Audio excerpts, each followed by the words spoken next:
Good morning, students. Today we are going to study the very first lesson in your geography textbook, and that is resources and development. What do you mean by resource? Resource means any material, like for example air, water, food, plants, animals, all these, any material is considered to be a resource. Now, what is our relationship with these resources? First of all, resources are of two types, natural and man-made.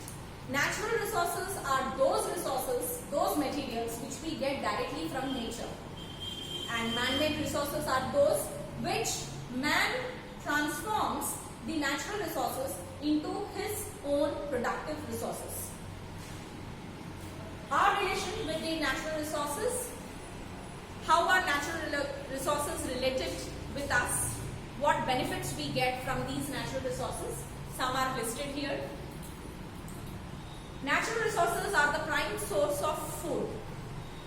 The entire world gets its food from plants. Plants are the primary producers which trap the sun's energy with the presence of chlorophyll in them and produces food with a process called photosynthesis.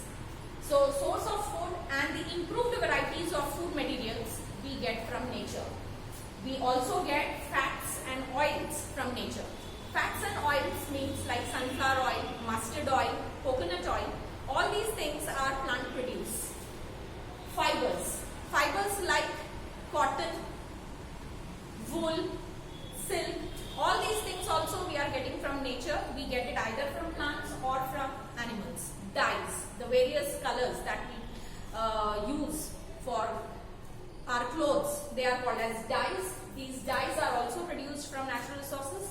Tanning, that is tanning of leather, for that also leather is also a natural resource.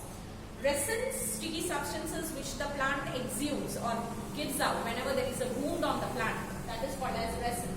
Gums, timber. Timber is the wood that we get from plants, and through the wood pulp, from the wood pulp we get paper. Drugs and medicines. Drugs and medicines, Ayurveda is solely dependent on nature. Aesthetic value, aesthetic means beauty. Nature itself is so beautiful that nothing can be compared with nature. Poets, they compare nature's beauty with various things on this earth. So nature has its important value in beautification, in a good sightseeing, in recreational value also can be got from nature. That means we are entertained by nature through the chirping of birds, through the various sounds produced by animals, and the beauty, the sight that we look into the forest. When we look into the forest, we can have such beautiful sights.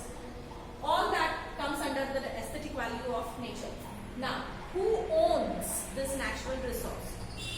Whose is this natural resource?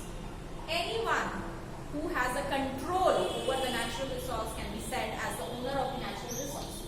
In previous years, when the countries were ruled by kings, then the natural resources were owned by the kings. The forests were under the control of the kings. Then later on, when societies started forming, when the king's control was released and all the control came upon the people, like for example those privileged class of people who had a lot of money, they started owning the natural resources, like the landowners, the community heads like sarpanch. Now these days we are having community heads as sarpanch. Then factory owners, like those lands which are taken up by the people for industrialization. So the factory owners, they become the owners of the land. Then colonial rule. Now colonial rule played a very important role in exploiting the natural resources.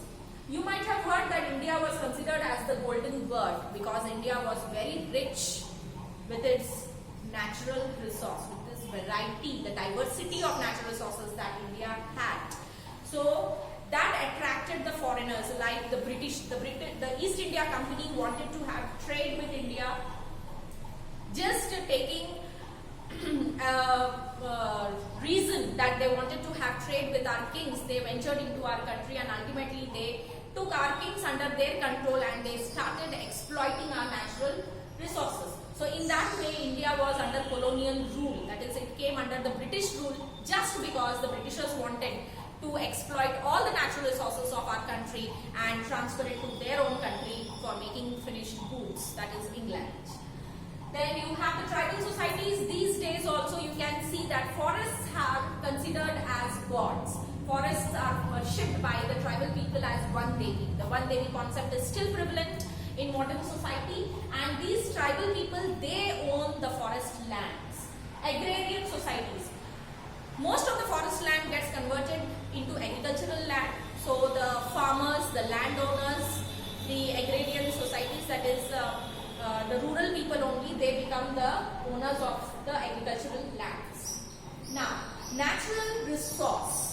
As I told you, resources are of two types, natural resources and man-made resources. Now, these natural resources can be again classified into two categories, that is organic and inorganic resource. Organic. The term organic means living, which includes man, plants and animals.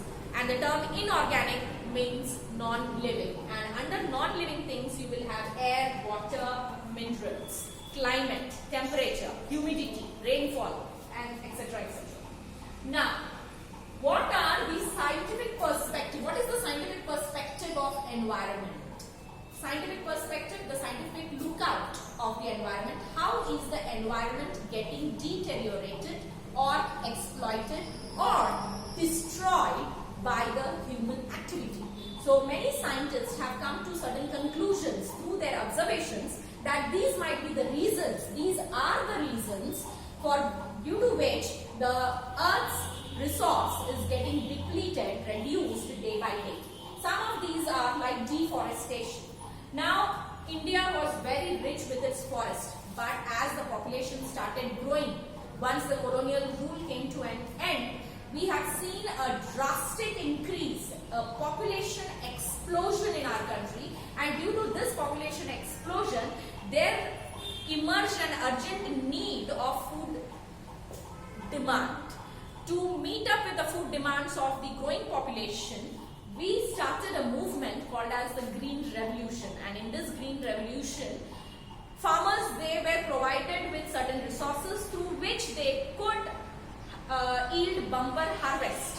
So extensive agricultural practices were in pressure in order to meet the food demands of the growing population, and so in order to make the forest land available for agriculture, deforestation came into existence, where massive cutting of trees took place. By cutting down the trees, the forest land was converted into agricultural land or land for grazing the animals.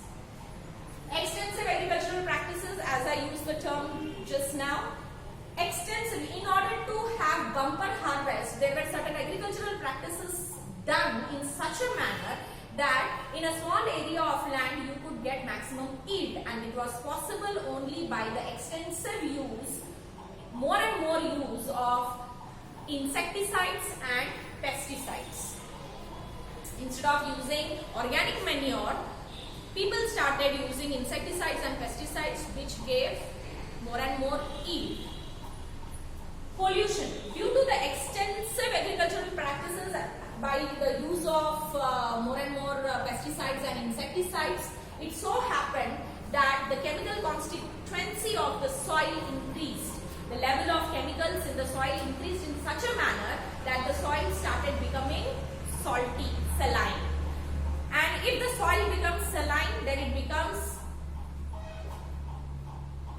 useless for agriculture. That means you cannot use that soil for agriculture in the future years if you keep using pesticides and insecticides in that particular soil, because the soil starts losing its own natural texture and it becomes more and more acidic. Use of harmful chemicals like insecticides and pesticides, this is one of the reasons that the soil becomes depleted with its own natural nutrients. Industrialization and mining. For industrialization and mining, that is after meeting agricultural demands, now there was a growing demand of employment. In order to provide employment to the people, Indian government it started deploying more and more industries, and for industry a large amount of land is required. So from where you will get land? It is again the pressure is on the forest. The forest land was getting transformed into industrial land where you can put industries. And mining, for doing mining also, mining is a process where you dig the earth and you excavate the earth's resources. You take out all the earth's resources which are inside the earth. And in order to go for mining, again the forest land has to be cut. Because without cutting forest, you cannot dig the mines. Then dumping of waste. Now with the growing population, it became a serious problem that the waste, the tremendous amount of waste that comes out from the industries, that comes out from the agricultural practices, that comes out from the food processing units, that comes out from the hospitals, and the domestic waste that comes out from our houses. Where to dump them? So naturally all these are again dumped in the forest.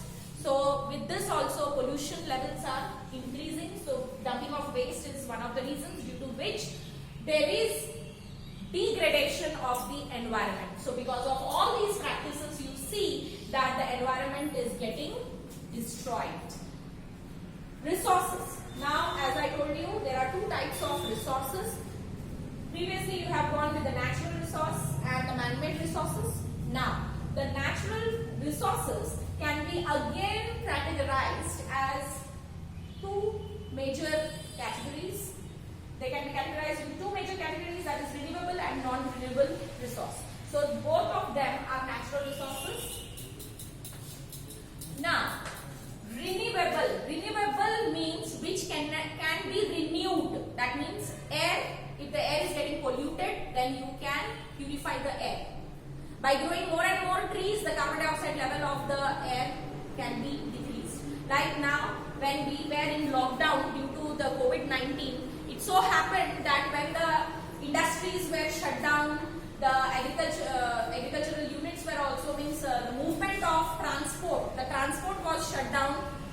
Industries were shut down. Just by shutting down industries and transport, we have seen that the level of carbon monoxide and dioxide and the sulfur oxides, they have abruptly reduced to certain extent that the level of greenhouse gases were reduced to certain level that the ozone hole, it repaired itself. There was a hole in the ozone layer, the protective layer which covers our Earth's atmosphere. So the hole automatically got repaired because there was no exudation of these harmful gases into the atmosphere. So air can be renewed, water can be renewed. If the water is getting polluted, you can purify that water. And even if the water table is getting depleted, like for example, for extensive use of agriculture, for industrialization, people, they take away all the water from the earth. Then how is the earth's water getting replenished? How the water is going back to the earth? It is through rainfall. Now we have seen that when the pollution levels have decreased due to this COVID-19, we have seen that there was the entire month of May had rains. So because of which the water table has also replenished itself. So water can renew itself. Similarly, forest. If we are deforesting, if we are going for deforestation, then simultaneously we should also go for afforestation. So by afforestation, that is planting of trees, we celebrate Van Mahotsav in the month of June. In the last week of June, in the first week of June, we celebrate Van Mahotsav, and in Van Mahotsav, what we do, we plant more and more trees. So afforestation is one of the processes through which we can renew our lost forest. Then non-renewable resources. Non-renewable resources are those resources which once used cannot be regained or cannot be replenished. That means they get exhausted. Like if you are burning coal, it will change into ash. If you are burning petrol, it changes into smoke and ash. If you are burning minerals, then they are also getting transformed, they are also getting depleted. That means they cannot be regained back into their original form. But renewable resources can be regained to its original form. But non-renewable resources cannot be regained to its original form if once it is used. Now, how can you how can you go with the resource management, that is development of resources? How can we go for the development of resource? Development of resource can be done only through sustainable development. That means development procedures in which we have urbanization, industrialization, agriculture and various other processes for human development. So it has to be done in such a manner that it not only meets the needs of the present, but it will also meet the needs of the future. That means it will not compromise with the needs of the future. I'll give you a chronic example. You might have seen an ad on TV where father and son sits in a car and they are about to drive, or probably they are driving, and the son says that, father, if you use all the petrol today, then what am I going to drive the car tomorrow? So this is one alarming question. Like, if you are using all the natural resources, abundantly using the natural resources in order to increase the country's ratings in your development criteria, then what will happen tomorrow? We will again go back, we will be reverted back to the early man age where we have to use tools made up of stone. So that is called as sustainable development, where you have to use it in such a manner that it will not compromise with the needs of the future. And for resource management, there should be focus on alternative resources. Alternative resources means instead of using coal and petroleum, you have to use solar energy, wind energy, tidal energy, geothermal energy and other things. That means we have to replace the abundant use of coal, petroleum and minerals with other things. Like today, instead of depending more on timber, we are depending on minerals. Similarly, depending more on minerals, we have to depend on biodiesel. Implementation of pollution control laws. It is very important that all the nations world over, they have to implement with pollution control laws so that they can control pollution. Because pollution is such a problem which is faced by not only one country but the entire world. And so it is very, very important that any factory, if it is dumping its waste in nearby water resources, it needs to be fined, it needs to be sued. Okay. Similarly, domestic waste cannot be thrown outside your home. It has to be properly disposed. Domestic waste cannot be thrown in ponds and wells. It has to be properly disposed. So for all these things, laws have to be enforced. And equitable utilization of resources. Resources should not be under one man's control. If it is under one man's control, then it will be overexploited. So equitable distribution of resources. Resources should be in everybody's reach and it should be used to a minimal possibility so that you use more and more alternative things so that the stress on the natural resources is reduced. In this manner, we can conserve our environment and we can also manage our environment so that the environment is a legacy which can be passed from one generation to another generation. Our forefathers have given the legacy of nature to us. Now we are supposed to hand it over to our future generation.